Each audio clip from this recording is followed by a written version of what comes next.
In 2018, there were a lot of great feuds in the world of wrestling. Becky Lynch and Charlotte Flair took women's wrestling to new heights, culminating in arguably the best women's match ever and the birth of the next main event megastar.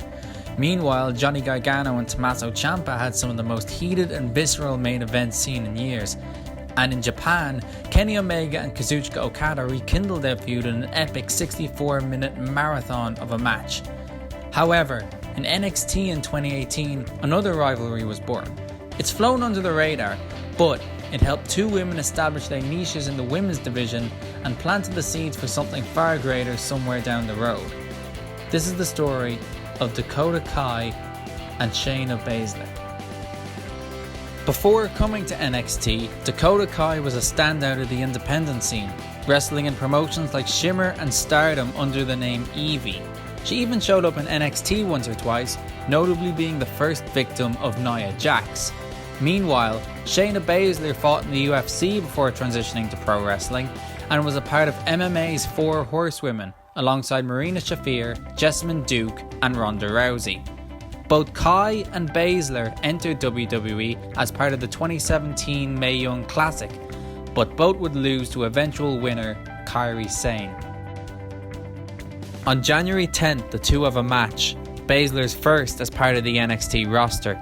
Shayna is dominant throughout, viciously zeroing in on Kai's left arm. She eventually purposely injures the arm, forcing the referee to stop the match. Afterwards, Baszler continues the assault, attacking Kai and choking her out. Following this, Kai is on the injured list for a couple of months while Shayna moves past it. She sets her sights on NXT Women's Champion Ember Moon and eventually wins the title at TakeOver New Orleans. Afterwards, Moon leaves NXT for Raw, leaving Shayna in complete control of the women's division as champion. She declares to the entire women's locker room that she is in charge now and to leave if they're scared, at which point Dakota Kai walks out.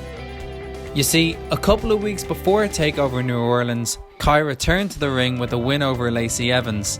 However, immediately afterwards, Shayna came out and cornered her in the ring, and this begins a trend. Whenever Kai is on TV, Baszler isn't far behind.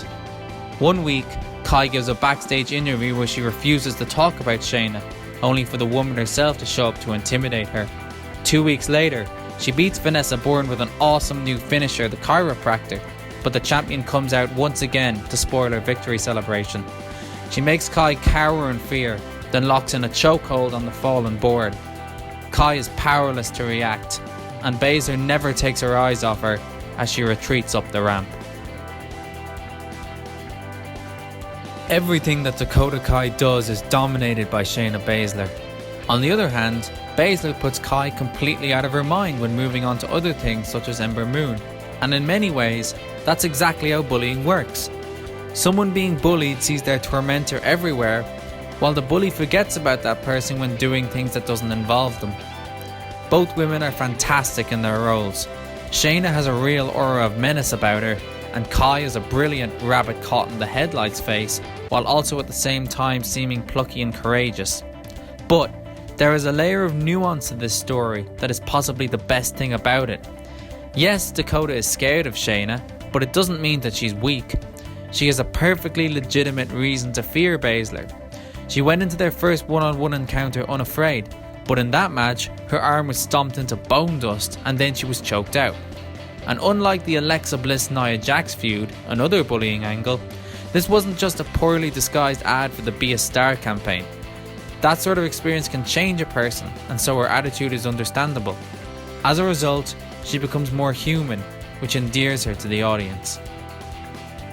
Eventually, the two are scheduled to face each other again, this time for the NXT Women's Championship, and so Kai has to make a decision: face her fears or face the consequences. Baszler again tries to intimidate Kai during an interview, but Kai, forced into fight or flight mode, decides this time to stand her ground. This is a defining moment in the story of Dakota Kai, and plants the seeds of potential for her to someday be the next top babyface in NXT. Dakota tries to swallow her fear, but the intimidation factor that exudes from the champion has Kai off her. The two go their separate ways after this match, with Baszler engaging in a feud with Nikki Cross that culminates at TakeOver Chicago 2. Meanwhile, Kai rebuilds herself by putting together a series of wins in NXT, as well as competing in NXT UK. However, Kai finds herself back in Baszler's crosshairs at TakeOver War Games when she stops Marina Shafir and Jessamine Duke from interfering in Baszler's title match with Kairi Sane, damn near taking Duke's head off in the process. She aligns herself with Sane, as well as Io Shirai, to battle the MMA Horsewomen, and once again faces Baszler in a match. Here, Dakota proves she's no longer scared of Shayna, and the match is much more competitive than their previous two. Unfortunately for Kai, she's still not on the champ's level, and she loses for the third time in a row. A few weeks later, Kai would unfortunately tear her ACL at an NXT house show, and at the time of recording, she is still recovering. The rivalry between Dakota Kai and Shayna Baszler succeeded on a number of levels. It was a simple story between two compelling characters and still has the potential for a huge payoff.